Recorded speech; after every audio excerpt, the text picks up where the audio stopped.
Hello students, welcome back to my channel. My name is Hardik Malhotra and इस video के अंदर the sales of goods act 1930 इसके बारे में हम पढ़ेंगे। कॉन्ट्रैक्ट ऑफ सेल क्या होता है उसके बारे में हम जानेंगे। Implied warranties, doctrine of caveat emptor, essentials of a contract of sales of goods, इस सभी चीजों के बारे में हम डिटेल में आज इस वीडियो के अंदर समझेंगे।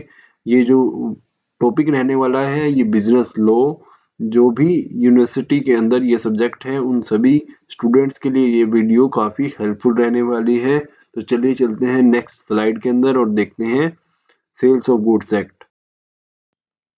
The sales of goods act 1930, ये जो एक्ट है ये इंडिपेंडेंस से पहले ही इंडिया के अंदर आ गया था।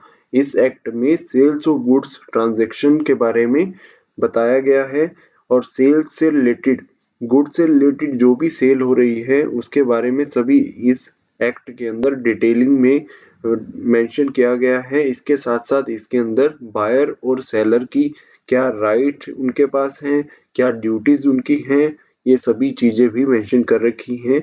इसके अंदर ट्रांसफर ऑफ ओनरशिप के बारे में, रेमेडीज फॉर ब्रीच के बारे में और वारंटीज क्या होती हैं और किस तरीके की वारंटी दी जाती है, ये सभी चीजें इस एक्ट के अंदर मेंशन किया गया है।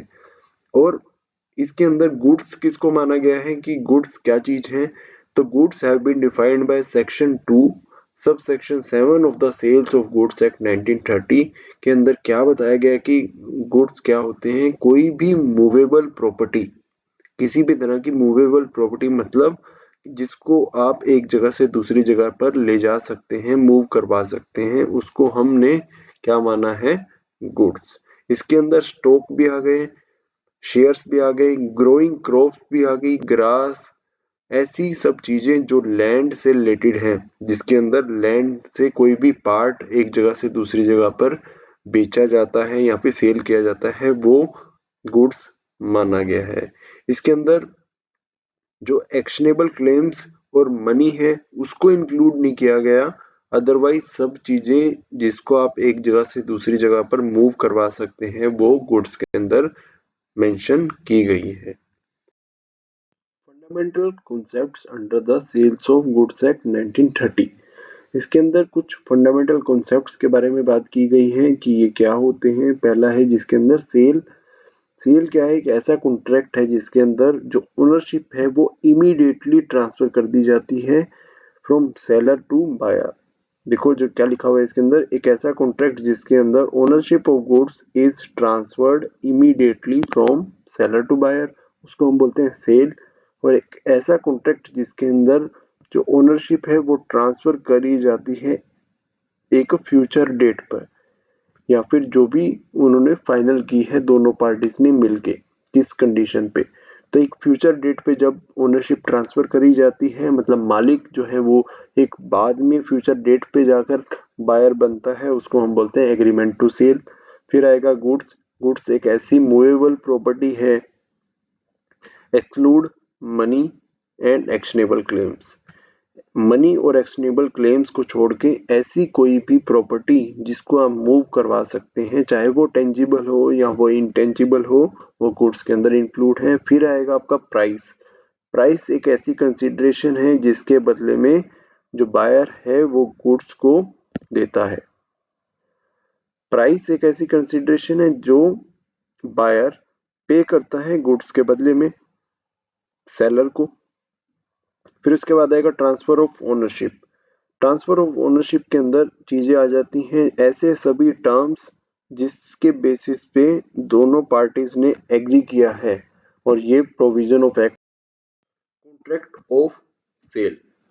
कॉन्ट्रैक्ट ऑफ सेल क्या है, जिस ये कहाँ पे डिफाइन किया गया है, कॉन्ट्रैक्ट ऑफ सेल डिफाइन किया गया है सेक्शन 4 में इस एक्ट के अंदर, जिसके अंदर बताया गया है कि एक कॉन्ट्रैक्ट क्या होगा जिसके अंदर जो सेलर है वो गुड्स को ट्रांसफर करता है किसके पास, बायर के पास।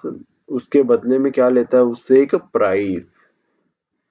अब इसके अंदर क्या चीजें इंक्लूड है, क्या चीजें आती हैं, पार्टीज। पार्टीज में हो गया दो, एक सेलर होता है और एक बायर।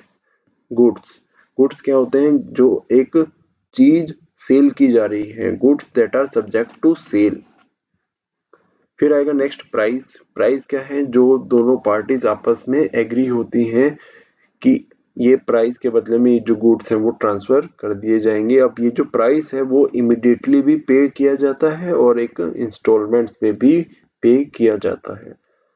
अब कॉन्ट्रैक्ट ऑफ सेल कैसा हो सकता है? ये सेल भी हो सकता है और एग्रीमेंट टू सेल भी हो सकता है।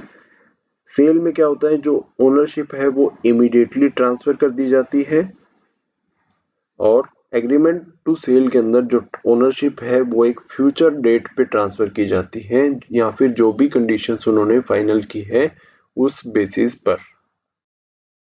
फिर क्या है? Sale distinguished from other transaction. कैसे जो सेल है वो बाकी सभी ट्रांजैक्शन से डिफरेंट है। पहले हम देखेंगे comparison sale versus agreement to sale. ये हमने पिछली स्लाइड में भी देखा कि सेल क्या होता है, जिसके अंदर जो ओनरशिप है वो इमीडिएटली ट्रांसफर कर दी जाती है, जबकि एग्रीमेंट टू सेल का मतलब है कि ओनरशिप एक फ्यूचर डेट पे क्या कही जाती है? ट्रांसफर कर दी जाती है। Transfer ownership at a later date, कि बाद में कभी जो है वो ओनरशिप ट्रांसफर हो जाएगी। फिर उसके बाद है second comparison sale versus hire में। सेल वर्सेस हायर में आप देखेंगे हायर एग्रीमेंट के अंदर क्या होता है, जो गुड्स होते हैं ना वो लीज पे दे दिए जाते हैं किसी दूसरी पार्टी को एक पीरियड ऑफ टाइम के लिए। मतलब आपका जो सामान है, सपोज आपके पास कोई भी प्रोडक्ट पड़ा हुआ है, कोई भी गुड्स आपके पास है, वो आपने किसी को यूज करने के लिए दे दिए बस, बट उसके जो मालिक है, उसका जो ओनरशिप है वो ट्रांसफर उसके अंदर नहीं की जाती। But ownership does not transfer in sale. Sale के अंदर क्या होता है? ऑन द अपोजिट, जो ओनरशिप है वो पास कर दी जाती है सेलर से बायर के पास। और हायर में क्या किया जाता है? सिर्फ गुड्स को एक लीज पे दिया जाता है एक पीरियड के लिए। इसके अंदर जो ओनरशिप है वो ट्रांसफर नहीं की जाती। फिर आएगा next sale versus bailment. Bailment के अंदर क्या चीजें आती हैं? इसके अंदर जो गुड्स का ट्रांसफर है ना वो टेम्परेरी बेसिस पे किया जाता है किसी एक स्पेसिफिक पर्पस को पूरा करने के लिए। जो गुड्स हैं आपने क्या करा? किसी दूसरे पर्सन को दे दिया, क्योंकि कोई इंपॉर्टेंट काम उसको करना है तो आपने क्या करा? उस गुड्स को टेम्परेरी बेसिस पे किसी दूसरे पर्सन को दे दिया, उसको हम बोलते हैं बेलमेंट। बजाय जबकि ओनरशिप बेलमेंट के अंदर होती क्या होती है? ट्रांसफर नहीं होती, क्योंकि वो जो प्रोडक्ट है वो आप ही का है, बस आपने एक स्पेसिफिक पर्पस को पूरा करने के लिए किसी दूसरे पर्सन को दिया। जबकि सेल के अंदर क्या कर रहे हो? आप एक प्रोडक्ट किसी दूसरे पर्सन को परमानेंटली दे रहे हो, तो क्या होती है? जो ओनरशिप है वो परमानेंटली ट्रांसफर कर दी जाती है। फिर आएगा next comparison sale versus gift. Sale के अंदर क्या होता है? आप एक कॉन्ट्रैक्ट कर रहे हो प्राइस के बदले में, कि एक आप गुड्स को ट्रांसफर करोगे, उसके बदले में एक प्राइस गेन करोगे, तो आपने क्या करी? ओनरशिप ट्रांसफर कर दी। जबकि गिफ्ट के अंदर क्या होता है? गिफ्ट एक वॉलंटरी ट्रांसफर है, मतलब अपनी मर्जी से आप ट्रांसफर करते हो कोई भी प्रॉपर्टी, कोई भी गुड्स बिना किसी कंसिडरेशन के। मतलब कोई आप सामने से कुछ चीजें एक्सपेक्ट नहीं करते, आप सिर्फ अपने गुड्स को किसी दूसरे के पास दे देते हैं एक गिफ्ट के तौर पे, एक इनाम के तौर पे। Implied warranties. ये जो इम्प्लाइड वारंटीज हैं ये सेक्शन 14 के अंदर डिफाइन है, और ये इसके अंदर बोला गया है कि there are certain implied warranties, की मतलब कुछ इम्प्लाइड पहले से ही वारंटीज हैं जो सेल करते वक्त उसका पार्ट बन जाती हैं। मतलब आपने सामान को बेचा और कुछ वारंटीज हैं जो पहले से ही उसके अंदर आपको दी जा रही हैं। अगर ये पहले से एक्सक्लूड नहीं किया हुआ, अगर ये मॉडिफाई नहीं किया गया पार्टीज के बीच में, तो ये जो वारंटीज हैं ये आपको ऑटोमेटिकली पार्ट बन जाती है किसका? सेल का। अब क्या ये वारंटीज हैं इसके बारे में देखते हैं। पहला है इम्प्लाइड वारंटी ऑफ टाइटल, जो बोला गया है सेक्शन 14A के अंदर, कि जो टाइटल है गुड का वो सेलर से ट्रांसफर हो जाता है किसके पास? बायर के पास, जैसे ही इसको आप सेल कर देते हैं तो। Second, implied warranty of quite possession. इसका मतलब है जो बायर है वो गुड्स को एंजॉय करता है आफ्टर बीइंग, उसको खरीदने के बाद, बिना किसी इंटरफेरेंस किसी सेलर के या किसी थर्ड पार्टी के। मतलब ये हुआ कि गुड्स को बेचने के बाद जो सेलर है उसका कोई भी इंटरफेरेंस उस गुड्स के अंदर नहीं होना चाहिए जब उसने गुड्स को बायर के पास बेच दिया। ठीक है।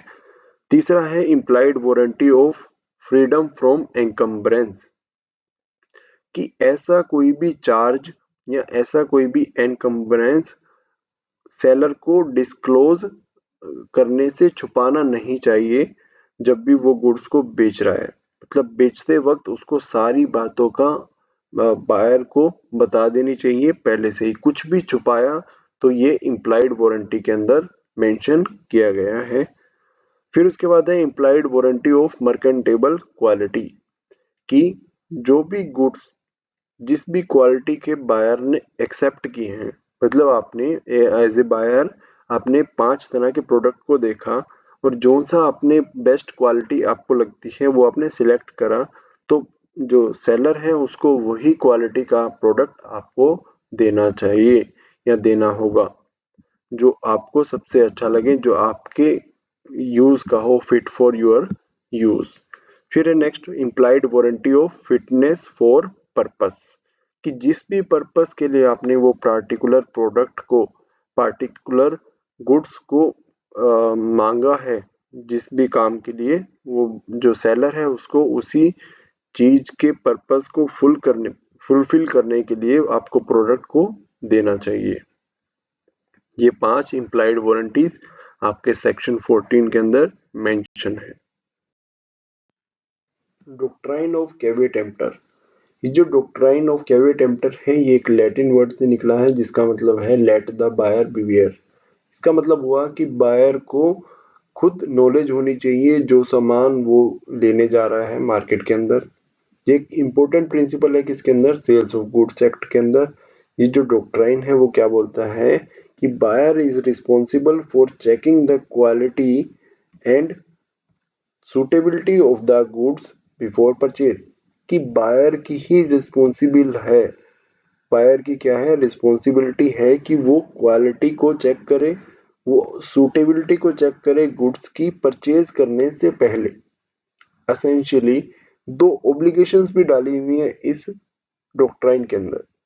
देखो पूरे एक्ट के अंदर सेलर की रिस्पॉन्सिबिलिटीज के बारे में ज्यादा बात की गई है कि सेलर को क्या दिखाना चाहिए, अगर क्या बताना चाहिए, क्या सब काम करने चाहिए। इस डॉक्ट्राइन के अंदर बात की गई कि बायर खुद रिस्पॉन्सिबल होना चाहिए क्या प्रोडक्ट वो लेने जा रहा है मार्केट के अंदर। अब इसके अंदर 2 ऑब्लिगेशंस है, एक सेलर के लिए और एक बायर के लिए। सेलर के लिए क्या ऑब्लिगेशंस है कि seller does not guarantee the quality of goods unless expressly stated. इसका मतलब ये है कि अगर सेलर को गुड्स की क्वालिटी के बारे में नहीं पता तो उसको उसकी गारंटी नहीं देनी चाहिए। बायर की क्या ऑब्लिगेशन है कि गुड्स को परचेज करने से पहले उसको जो गुड्स हैं उसको एग्जामिन कर लेना चाहिए कि क्या उसमें कोई डिफेक्ट तो नहीं है, क्या उसमें ऐसी कोई अनसेटिस्फैक्टरी कंडीशन तो नहीं है जो उसको सही ना लगे बाद में। तो बायर के लिए भी ये ऑब्लिगेशन है। हालांकि इसमें बायर की रिस्पॉन्सिबिलिटीज के बारे में ज्यादा बात की गई कि बायर ही क्या है, होल एंड सोल रिस्पॉन्सिबल रहेगा, पर इसमें भी 2 एक्सेप्शंस हैं। अगर सेलर कोई भी मिस्टेक करता है इन दोनों में से तब भी बायर की कोई रिस्पॉन्सिबिलिटी नहीं बनेगी। अब 2 मिस्टेक सेलर कौन सी कर सकता है, एक्सेप्शंस क्या है इस डॉक्ट्राइन में, वो है पहला मिस रिप्रेजेंटेशन। अगर सेलर कोई भी गुड्स मिस रिप्रेजेंट करे, मतलब गुड्स में कोई भी डिफेक्ट है या फिर कोई भी कमी है और वो उसको बताए ना बेचने से पहले, तो ये किसकी गलती हो जाएगी, सेलर की। इम्प्लाइड वारंटीज एंड कंडीशंस, इसका मतलब है अगर goods do not confirm to implied warranties, अगर इम्प्लाइड वारंटीज के बाहर जाकर कोई भी प्रोडक्ट है, मतलब कि बायर ने पहले ही किसी सेलर को बताया कि उसको किस पर्पस के लिए गुड्स चाहिए, फिर भी सेलर ने कोई दूसरा प्रोडक्ट दिखा दिया जो पर्पस को फुलफिल नहीं कर पा रहा, तो किसकी गलती हो जाएगी इसमें? सेलर की। ये क्या कहता है? एक्सेप्शंस डॉक्ट्राइन ऑफ केवे-टेम्पटर के। Essentials of a contract of sales of goods कि क्या-क्या एसेंशियल हैं कि एक कॉन्ट्रैक्ट को बनाने के लिए क्या-क्या चीजें चाहिए होंगी। पहले दो पार्टी होनी चाहिए, गुड्स होने चाहिए, फिर उसके बाद एक कंसिडरेशन के लिए प्राइस होना चाहिए और एक ट्रांसफर ऑफ ओनरशिप। जो कॉन्ट्रैक्ट है उसके अंदर जो ओनरशिप है या फिर agreement to transfer the property in goods, ये सभी मेंशन होना चाहिए। म्यूचुअल कंसेंट होना चाहिए, मतलब दोनों पार्टी एग्री करें जो भी टर्म्स वो दोनों आपस में उस कॉन्ट्रैक्ट में लगा रही हैं, जैसे कि गुड्स और प्राइसेस। कैपेसिटी कि both party must have legal capacity to contract कि मतलब जो दोनों पार्टीज हैं वो साउंड माइंड की होनी चाहिए, वो माइनर नहीं होनी चाहिए या फिर किसी भी तरह से डिस्क्वालिफाइड पर्सन्स वो नहीं होने चाहिए। लीगलिटी ऑफ पर्पस, जो पर्पस है कॉन्ट्रैक्ट का वो must be legal, the goods sold must not be illegal. जो गुड्स बेचे जा रहे हैं वो इलीगल क्वालिटी या इलीगल प्रोडक्ट्स नहीं होने चाहिए। फिर उसके बाद है form, although the sales of goods act does not mandate a written contract for the sale of goods, some sales, those exceeding a certain value, may require written evidence। इसका मतलब ये हुआ कि कुछ ही ऐसे प्रोडक्ट हैं जिनके अंदर रिटन एविडेंस की भी जरूरत होती है as per the law, otherwise कुछ ऐसे कॉन्ट्रैक्ट हैं जो वर्बली भी चल जाते हैं, मतलब उसके अंदर रिटन कॉन्ट्रैक्ट की जरूरत नहीं होती। इसी के साथ इस वीडियो को करते हैं एंड। अगर आपको वीडियो अच्छी लगी हो तो इसको लाइक करें, अगर आपने चैनल को अभी तक सब्सक्राइब नहीं किया है तो इसको जरूर सब्सक्राइब भी करें और अपने फ्रेंड्स के साथ शेयर भी करें, क्योंकि एग्ज़ाम्स नियर बाय हैं और आपको ये जो वीडियो है अगर अच्छी लगी है तो इसके लिए इसको शेयर जरूर कर दीजिए। Thank you so much for watching the video. Thanks.